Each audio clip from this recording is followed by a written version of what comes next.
उत्तर प्रदेश 2027 विधानसभा चुनाव के लिए बहन मायावती बसपा के लिए डीआरबीओ का फॉर्मूला लेकर आई हैं। ये चर्चाएं पिछले कई दिनों से मीडिया में चल रही हैं और आपने जगह जगह अखबारों से लेकर न्यूज़ रिपोर्ट में देखा होगा कि बहन जी डीआरबीओ पर काम कर रही हैं। डीआरबीओ का फॉर्मूला आखिर है क्या?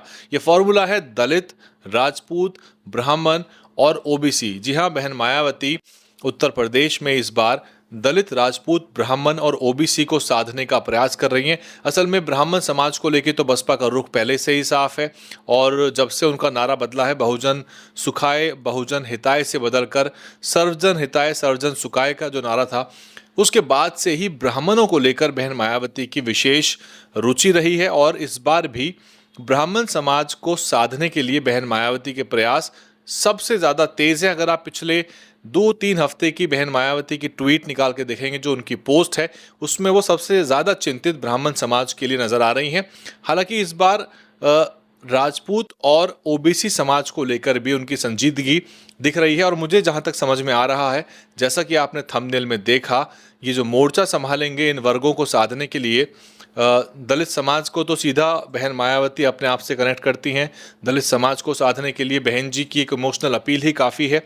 लेकिन उधर ब्राह्मण समाज के चेहरे के रूप में सतीश चंद्र मिश्रा को आय किया जाएगा। वहीं राजपूत समुदाय के लिए उमा शंकर सिंह, जो बहुजन समाज पार्टी के रसड़ा विधानसभा के विधायक हैं, एकमात्र विधायक हैं और वो पार्टी के बहुत ही ज़्यादा, जिसे कहते हैं, पार्टी के साथ लॉयल हैं, जुड़े हुए हैं और बहन मायावती के साथ जो एक सम्मान का उनका रिश्ता है, वो बहन जी भी उनके घर के पारिवारिक कार्यक्रमों में आई और अब जब बीमार चल रहे थे उमा शंकर सिंह, तब भी बहन मायावती ने उनका हालचाल लगातार पूछा। तो आप समझ जाइए कि बहुत सारे नेता ऐसे होते हैं जिनको पैसा या पार्टी से ज़्यादा एक सम्मान का रिश्ता जो होता है वो बहुत महत्वपूर्ण होता है और उमा शंकर सिंह को बसपा के समर्थक भी बहुत सम्मान की दृष्टि से देखते हैं। वो चाहते तो किसी भी पार्टी से चुनाव लड़के जीत भी सकते थे, क्योंकि जिस तरह का वो सामाजिक काम करते हैं, जिस तरह के रसूखदार वो नेता रहे हैं, वो अगर अन्य पार्टी से भी अपनी दावेदारी पेश करते तो वहाँ भी अपनी ताल बिठा लेते, लेकिन वो बसपा के टिकट पर जीतकर बसपा के विधायक बने। और उधर बसपा के उत्तर प्रदेश के प्रदेश अध्यक्ष विश्वनाथ पाल भी ओबीसी समुदाय को लगातार साधने में लगे हुए हैं। अगर आपने देखा हो तो अभी मेरठ के सरधना में एक राष्ट्रीय स्तर की कबड्डी प्लेयर का जो मामला था, जिसको मात्र 3600 रुपये उधार की घटना के लिए मार दिया गया। हालांकि उसके पीछे और कारण हो सकते हैं, उसकी जांच चल रही है। बहन जी ने ट्वीट करके उस मामले को उठाया था। वो सरधना के चितौली गांव का, माफ़ कीजिएगा नाम मुझे गांव का याद नहीं है, सरधना के एक गांव का मामला था वो, उसको भी बहन मायावती ने उठाया था और इस तरह से लगातार वो ब्राह्मण समुदाय के ऊपर जो अत्याचार हो रहे हैं, इन सब मुद्दों को उठा रही हैं। हालांकि इस डीआरबीओ के अंदर, क्योंकि डीआरबीओ जो है वो बीएसपी का जवाब है सपा के पीडीए और बीजेपी के 80-20 का, क्योंकि बीजेपी का बहुत साफ है कि हम 80-20 के फॉर्मूले पे चुनाव लड़ेंगे।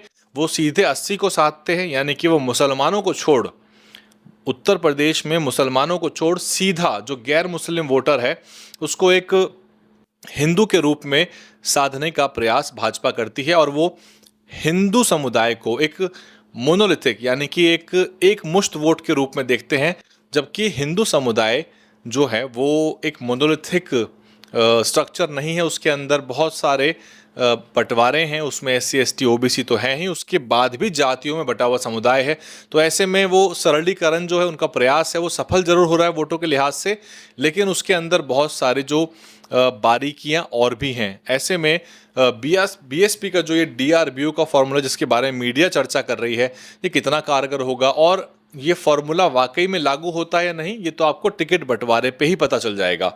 अगर टिकट इसी पैटर्न पे बंटते हैं, अगर टिकट में इन्हीं वर्गों को जो है ज़्यादा तवज्जो मिलती है, तो वाकई में बहन मायावती डीआरबीओ के फॉर्मूले पे काम कर रही हैं। लेकिन इसमें बस एक ही समस्या है कि इसमें मुस्लिम समुदाय को छोड़कर कोई भी फॉर्मूला बनाना या जो आपकी पॉलिटिकल पोजीशनिंग है वो कुछ इस तरह से रखना कि आपको कि अगड़ों का वोट मिल जाएगा और उससे सरकार बन जाएगी, ये बहुत रिस्की मामला है। ये बहुत रिस्की है। ये सफल हो भी सकता है, लेकिन रिस्की इसलिए है क्योंकि इससे अपना बसपा का जो कोर अम्बेडकराइट वोट है, जो पूरा कैडराइज वोट है, जो मान्यवर साहब के टाइम से जो परिवार कैडराइज थे, जिनको जातिवाद, मनुवाद और जो जातीय अत्याचार, उत्पीड़न है, इन सब को लेकर बहुत सजग किया गया था और उनको अपने महापुरुषों की तरफ वापस लाया गया था, वो वर्ग इन चीज़ों को बहुत अच्छे से नहीं देखता है। उसको इस बात से कहीं ना कहीं ऐतराज सा होता है कि कोर आइडियोलॉजी से जो बसपा है वो थोड़ा सा भटक रही है। हालांकि राजनीति के अंदर चुनाव जीतना भी अपने आप में एक आइडियोलॉजी है। अगर आप देखेंगे यूपी में आपको ऐसे ऐसे नेता मिलेंगे जो पिछले 5 चुनावों में, लगभग 2-2.5 दशकों में, वो 5 जो विधानसभा चुनाव हुए हैं, 5-6 चुनाव, उसमें सभी पार्टियों का भ्रमण कर चुके हैं। तो यूपी में नेताओं की कोई आइडियोलॉजी है नहीं। उत्तर प्रदेश में जो चुनाव लड़ते हैं विधानसभा, खास तौर पे उनकी आइडियोलॉजी केवल चुनाव जीतना है और नेता की जो आइडियोलॉजी होती है, विचारधारा, वो सत्ता ही होती है। बहुत से पार्टियां तो सत्ता के साथ रहती हैं, बहुत से नेता हमेशा सत्तारूढ़ पार्टी को ही ज्वाइन कर लेते हैं। तो लोगों की जो आइडियोलॉजी है वो पावर के साथ जाना होता है। ऐसे में ये जो विचारधारा वाला सवाल है, इस पर ज़्यादा जोर देना मुझे लगता है ठीक नहीं है। बीएसपी को जो एक्सपेरिमेंट्स करने हैं वो करने चाहिए, क्योंकि पिछले कई चुनावों से कुछ भी काम कर नहीं रहा है। बीएसपी का वोट घट रहा है, तो BSP has nothing to lose. इससे ज़्यादा क्या ही खराब हो जाएगा। इससे या तो ये होगा कि वोट का प्रतिशत और घट जाएगा, लेकिन बसपा को सक्रियता, social media activity, visibility, media management, social media management और संगठनों के साथ संवाद स्थापित करने की जो प्रक्रिया है, उसमें कोई कोर कसर नहीं छोड़नी चाहिए। क्योंकि कागज़ों पे सारे समीकरण जिताऊ नज़र आते हैं। आप इनके वोटों का आंकड़ा जुटा के देख लीजिए, हिसाब किताब लगा के कि इतना दलित है, इतना ब्राह्मण है, इतना राजपूत है, इतना ओबीसी है, आप चुनाव जीत गए, सरकार बन गई। हर पार्टी की सरकार बनती है, कागजों में, मीटिंग में सबकी सरकार बनती है, लेकिन वास्तविकता में सरकार उसकी बनेगी जो अपनी चप्पलें घिसेगा, जूते घिसेगा, जो गाड़ियों को दौड़ाएगा, जो गांव-गांव जाएगा, जो मीडिया, सोशल मीडिया के ऊपर पैसे खर्च करेगा। अभी आप देखें तो बीजेपी की इन्फ्लुएंसर्स की मीटिंग हो रही है।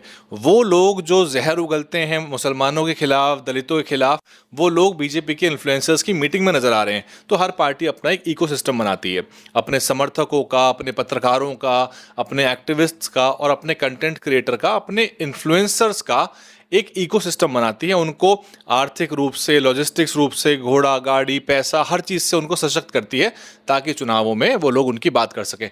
बसपा बिल्कुल नहीं करती, और बसपा पैसा बर्बाद बहुत करती है। बसपा बहुत पैसा वेस्ट करती है। इसके ऊपर चर्चा किसी और दिन कर लेंगे, क्योंकि बसपा का जो पैसा खर्च हो रहा है वो वोटों में तब्दील नहीं हो रहा।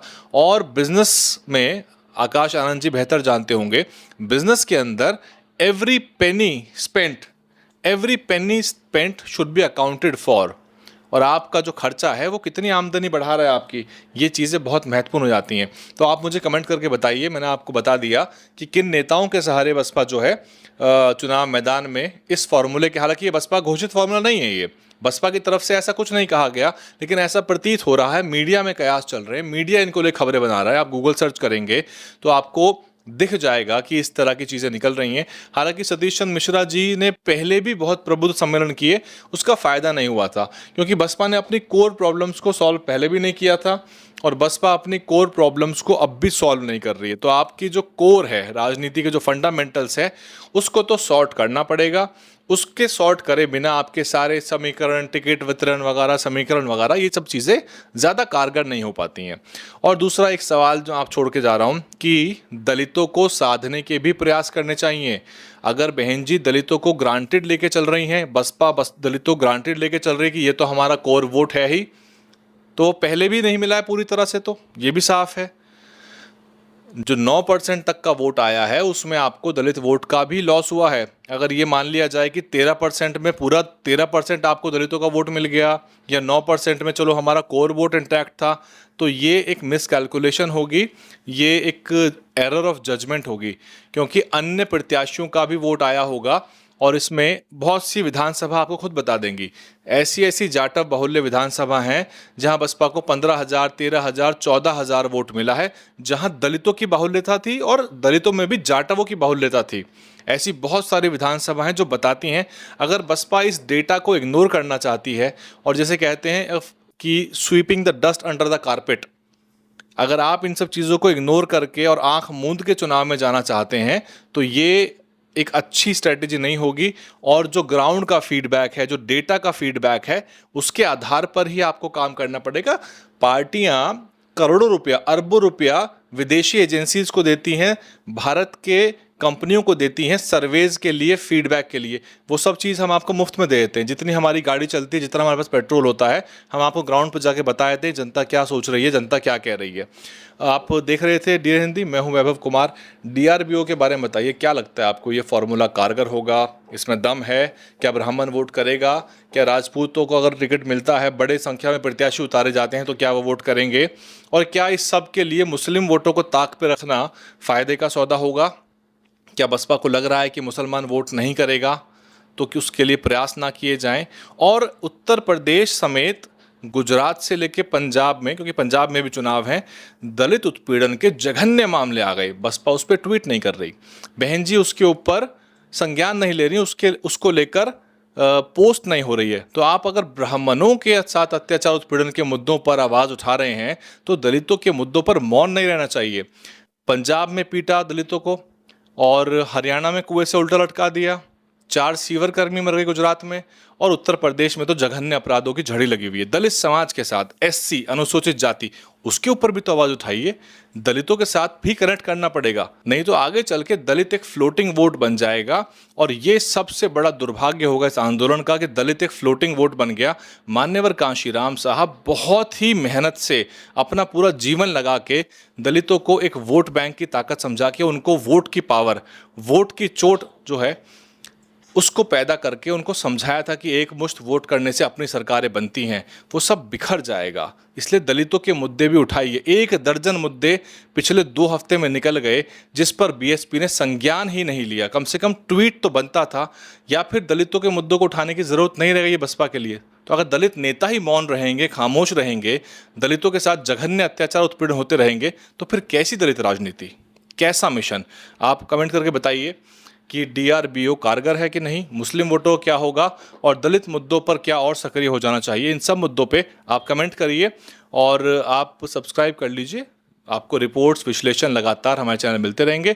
इंस्टाग्राम पे भी हम मौजूद हैं, आप सर्च करिए DNN हिंदी, वहाँ पर आपको एट्रॉसिटीज़ और अन्य खबरों की छोटी रील मिलेंगी। और फेसबुक और यूट्यूब पे आपको लॉन्ग फॉर्म वीडियोस मिलेंगी, जिसमें ग्राउंड रिपोर्ट से लेकर प्रत्याशियों के इंटरव्यू, जनता से बातचीत, और SC ST OBC और माइनॉरिटी के साथ गाँव में जाके जो बातचीत होगी चुनावी, ये सब आपको चैनल पर मिलेगा अगले 6-7 महीनों के अंदर। इसलिए सब्सक्राइब कर लीजिए। DNN हिंदी को सब्सक्राइब करने के लिए दबाएं लाल रंग का सब्सक्राइब बटन और घंटी का बटन दबाकर ऑल नोटिफिकेशन पर क्लिक करें। चैनल को जिंदा रखने के लिए नीले रंग का ज्वाइन बटन दबाकर चैनल को आर्थिक सहयोग करें।